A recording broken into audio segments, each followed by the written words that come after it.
Britain's X-Files reveal secret UFO hotbed in Skegness. The Ministry of Defence documents, referred to as Britain's X-Files, reveal a UFO hovered over Skegness for hours, but the RAF were told to stay away. Sean Martin reports for Express UK. Declassified reports making up 15 files, uncovering shocking revelations, boosting claims that aliens once visited Britain. The most prominent case came in October 5th, 1996.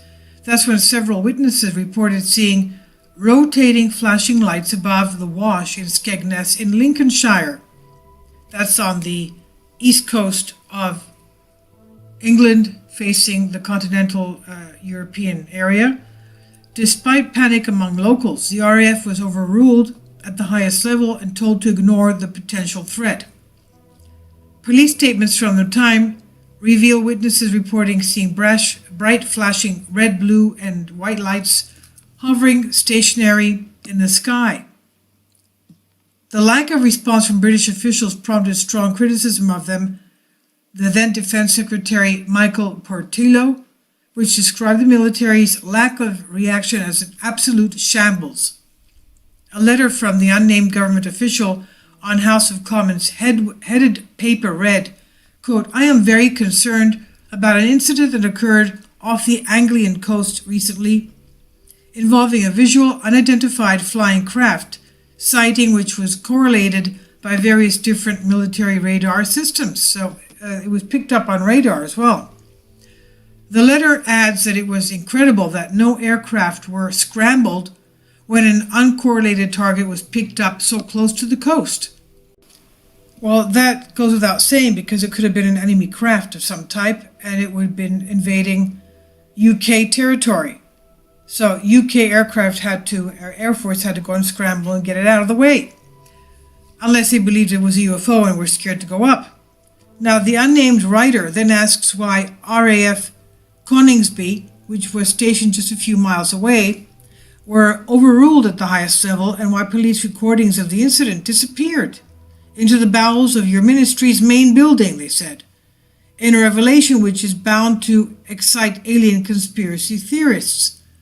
The document then reads, quote, "The RAF is supposed to, or so I believe, to be keeping a watchful eye on activity in the UK, but seems to have no idea what is going on. Do they have standard procedures for these incidents? They had enough time to think about it because the object was on our radar for upwards of 7 hours.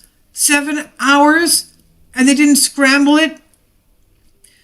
And it goes on to say, "While I am interested in finding out what was seen, my primary concern stems from the absolute shambles that such events can cause."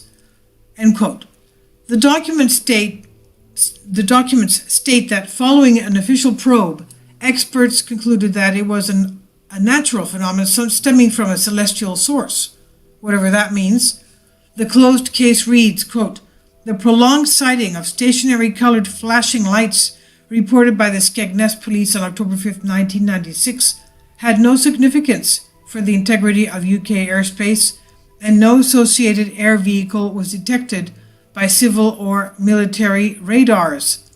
Now, despite the official conclusion, UFO theorists believe that this is not the end of the story due to the way in which the Ministry of Defense released the files.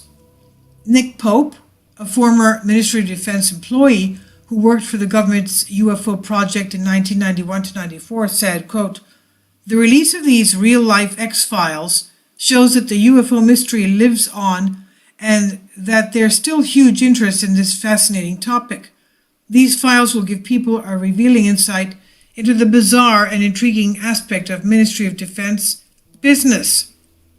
Sadly, there's no smoking gun in these files that will prove we've been visited by extraterrestrials, but there are plenty of intriguing UFO reports as well as policy papers explaining how the Ministry of Defense handled this subject. The lack of a smoking gun and the fact that these files seem to have been slipped out without a formal media announcement is bound to start some conspiracy theories, and I know that many people believe the good stuff is being held back. Furthermore, the fact that some files have not been digitized cannot be downloaded, and can only be viewed in person in the National Archives will doubtlessly also generate conspiracy theories. I'll leave a link below for you for this wonderful images to see. There's also an embedded video of Stephen Greer reveals reason behind government UFO secrecy. It's about 2 minutes. This is on Express UK.